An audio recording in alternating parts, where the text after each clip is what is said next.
If you love redoing old furniture, you know that feeling when you spot something and think, this one's going to be good. I picked up this vintage Colonial Reviver dresser for $80, and I immediately fell in love with all the different tones of wood and veneer. It had a layered, almost patchwork look that you just don't see in modern pieces.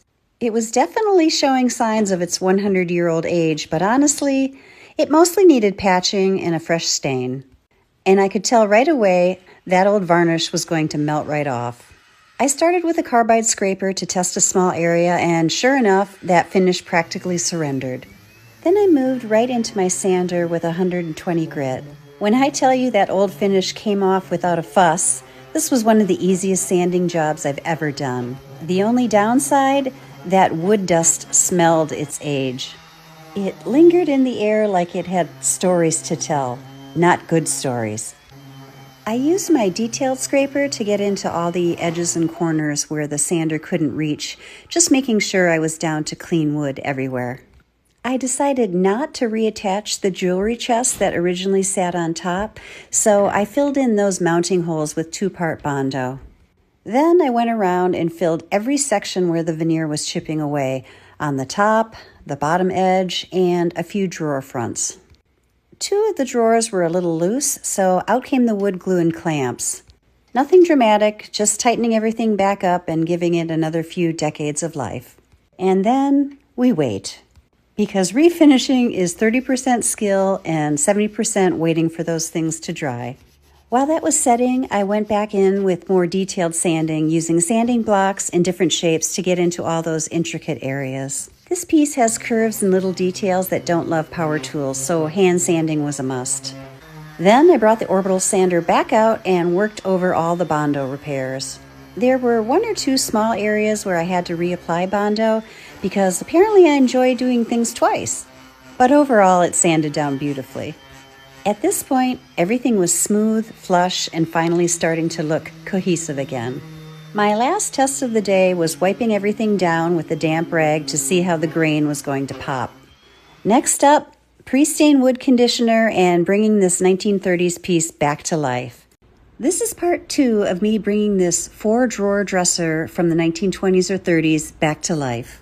It has this really cool checker pattern on the jewelry box and the top drawer, plus that decorative wooden element on the second drawer. And I absolutely love the variation in tones. It gives the whole piece dimension instead of just looking like a flat brown box.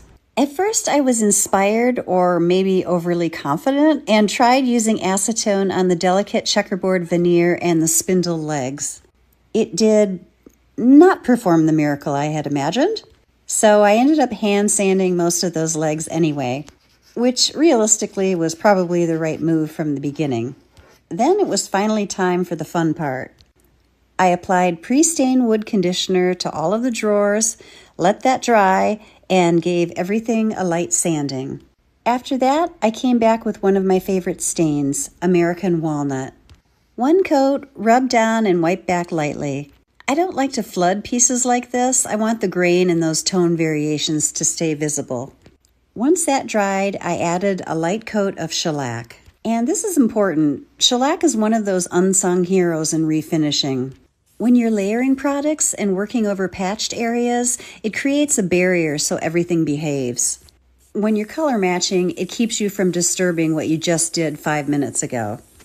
Then I repeated the exact same steps on the top of the dresser.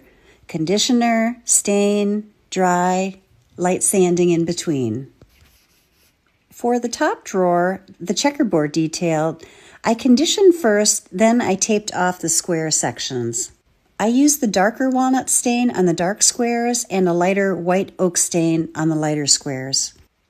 Yes, it required more work, but the clean lines were the payoff. And that contrast is what makes this piece so special, so it was worth doing carefully. I finished the sides and all the detailed areas using an old t-shirt to apply the stain and wipe it back. Cloth application gives you so much control, especially around curves and decorative trim. At this point, the piece was starting to look cohesive again, but the patched areas still needed to disappear a little more. So I lightly sanded that shellac layer and brought out my wood paints. I touched up all the Bondo patches using a walnut tone that was pretty close to the surrounding wood. Then I sprayed another light round of shellac and let that dry before sanding. And finally, my new secret weapon that I've finally gotten the hang of, wood toner. I invested in a better spray nozzle so it lays down evenly, and when you hit those patched areas just right, the color literally melts into the rest of the wood. It's one of those moments where you feel like you actually know what you're doing. The last step was polyurethane.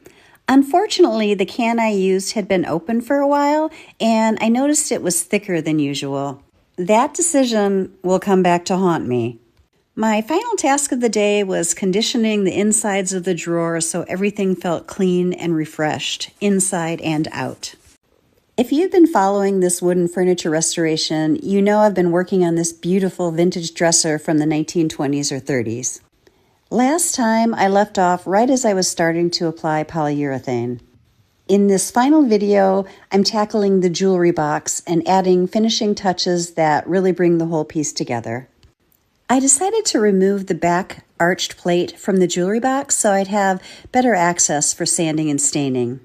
The top portion of the jewelry box sanded down surprisingly easily, always a small victory.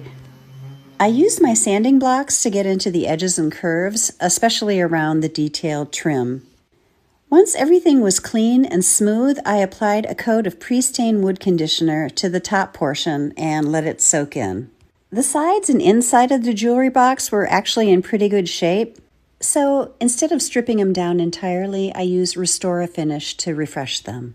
Then I grabbed that same American walnut stain and applied it to the top of the box to match the dresser. Once it dried, I gave it a light sanding and applied the first coat of polyurethane.